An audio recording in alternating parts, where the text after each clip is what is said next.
Here at the table tonight by a trio of top political sources: former New York City Mayor Bill de Blasio, Republican strategist David Polyansky, and also Democratic strategist Julie Roginski. It's great to have you all here. Mr. Mayor, I mean, it's really interesting to hear Governor Pritzker, who obviously is a major surrogate of President Biden's. His state is hosting the convention. He hasn't even heard from the president since Thursday.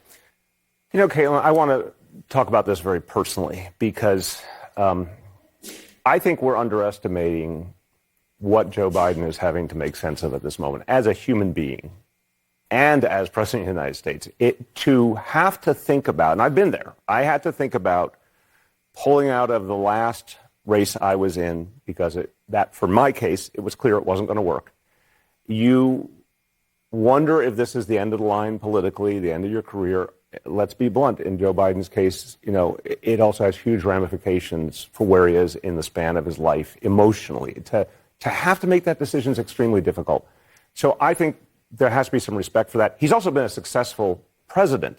And, you know, you hear the 1968 analogy to Lyndon Johnson. It's absolutely a false analogy because Lyndon Johnson, although a stunningly effective domestic president, made the fundamental mistake of getting us into Vietnam so deeply. And he knew it. He knew it. We now have the historical record to prove he understood he had failed in this painful manner. Joe Biden succeeded. He beat Donald Trump, saved the democracy, and then managed a very impressive program as president. He achieved more than I think many of us thought was even possible. So imagine if you had done everything right, and now you heard all these people you thought you were friends saying it's time to go, or you saw those poll results, which are quite powerful. I think he needs a little space and a little time. I do believe he is a truly patriotic person who will make a big decision, not a narrow decision. But I think he has to get there emotionally. What decision do you think he ultimately makes? I'm not here to predict, but I would say he is such a both patriotic person and experienced political figure. He can't be missing what he's seeing, what you're seeing in these polls. But the part about this, Julie, is that when you talk to the Biden team, he has always felt counted out. Even when he was vice president and the Obama team made fun of him, when he ran for president before, it's not a chip on his shoulder, but he's always kind of felt like everyone counted him out when he actually thought that he was proven right in the end. The question I think some people around him have is this time different? Well, I don't know. I think the mayor raises an excellent point about psychologically where Joe Biden, who first ran, I believe, in my memory, at least in 1988, whether this is the end of the line, as the mayor said, and whether he has to make that decision. But look, there are other things that need to happen and need to be put in place because there's not much time if he were to get out. And that is who the successor is going to be. He will want to have a say in that, whether it's Kamala Harris or somebody else. There's probably polling that the White House is doing and the DNC is doing or should be doing. I beg of you, DNC, do it if you're not doing it right now, to see where the base of the party is, specifically African-American women, who are the backbone of this party. Nobody has won, speaking of Lyndon Johnson, no Democrat has ever won an election for president since Lyndon Johnson with a majority of the white vote. That means something. It means that we need to know where the base is, specifically black women, who they want their successor to be. There's so many issues that need to be addressed before he makes his announcement, if he makes his announcement, that this is not something where I think Joe Biden's just sitting around, you know, having a Hamlet routine, although he may be doing that too. But there are actual practical things that he, as the leader of this party, needs to put in place before he makes a decision. And Trump has been very quiet during a lot of this on this discussion as this has built and built. The Trump team does not want Joe Biden to drop out. And they have made very clear that they believe it would pose a threat to them. It could be complicated for Democrats. Trump would be maybe the only person on the airwaves while they figured out who that successor was, if.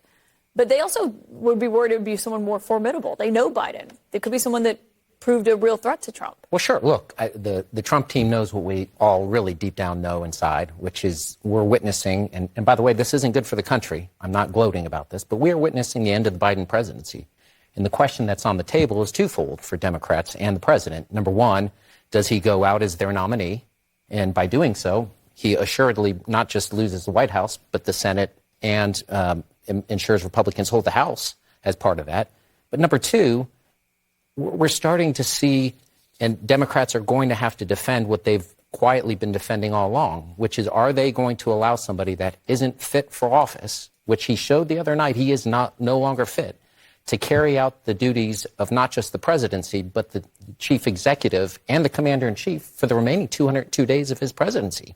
And if I just can say, if Nancy Pelosi is going to go out and question whether this is an episode or a syndrome, that just doesn't hold true whether you put the man's name on the ballot in November. That holds true for him holding office. And that's a really high threshold and one Democrats are going to have to really struggle with over the next week. But by the way, I don't necessarily agree that if Joe Biden stays in this race, the White House is lost and certainly that Congress is lost for a variety of reasons. But the most important one of which is what happened yesterday with the Supreme Court.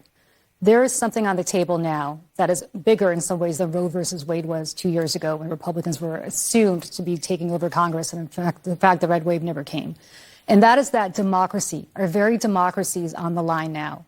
And there are Democrats and independents, and maybe some Republicans as well, who are sitting around thinking, oh, my God, we cannot have somebody like Donald Trump in the White House. We would rather have a potentially incapacitated Joe Biden than the alternative, which is a dictator. That's a great point. If I just could say on that point, though, I think even with the CBS numbers we saw the other day, which democracy was a leading campaign point for the Biden folks, on the issue of saving democracy, after that debate, the two candidates were tied on that issue. And so what was the centerpiece of the Biden campaign turned into a real flaw and fatal. And then the court Final thought, Mr. Mayor? Yeah, all politics is local. And I say that because, meanwhile, while we're talking, there are people on the ground campaigning right now to stop Donald Trump. The Biden campaign continues.